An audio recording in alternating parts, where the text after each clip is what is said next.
Mahigit isang linggo bago ang undas, nag-inspeksyon ang Department of Transportation sa Ninoy Aquino International Airport.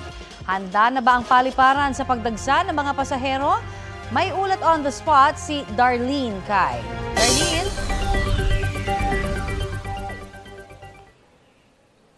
Connie, katatapos lang ng inspection ng DOTR o Department of Transportation dito sa NAIA Terminal 3. Sa mga oras na ito ay kakaunti pa lang naman yung mga pasahero at maluwag pa rito. Pero handa na raw yung paliparan para sa inaasahang dagsa ng mas maraming pasahero para sa darating na undas.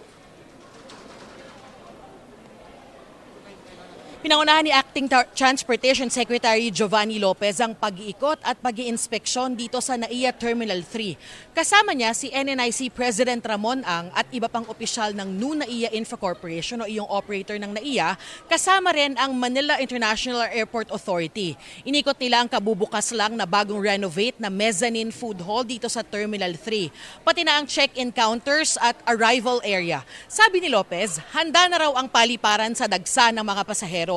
Inaasahan daw ng NNIC na mas marami ang mga pasaherong babiyahe ngayong undas kung ikukumpara noong nakaraang taon. Sabi ni NNIC General Manager Lito Alvarez kung noong undas 2024 ay nakapagtala ang NAIA ng 1.3 million passengers sa loob ng 10 araw, inaasahan daw nilang aabot sa 1.35 million na mga pasaherong dareksa dito simula sa susunod na linggo. Gayunman, siniguro ni Alvarez na kakayanin niya ng paliparan. Dagdag ni Lopez, binisita niya rin ang tanggapan ng CAAP o Civil Aviation Authority of the Philippines at siniguro na maayos ang sistema at pasilidad para hindi magkaroon ng technical glitches. Tumugon naman ang NNIC sa ipinost kamakailan ni Kapuso actress Bianca Umali sa kanyang Instagram stories na panawagan ng mas maraming upuan dito sa NAIA Terminal 3. Naabutan kasi niya ang ilang pasaherong nakaupo sa sahig.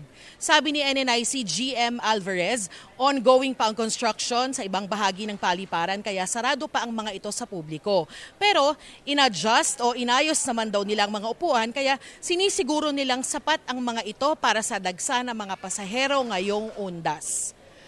Connie, tuloy ang inspeksyon ng DOTR sa iba pang transportation facilities sa mga susunod na araw gaya ng iba pang paliparan, mga pantalan at terminal bilang bahagi pa rin ng paghahanda para sa darating na undas. Yan ang latest mula rito sa NAIA Terminal 3. Balik sa iyo, Connie. Maraming salamat, Darlene Kai.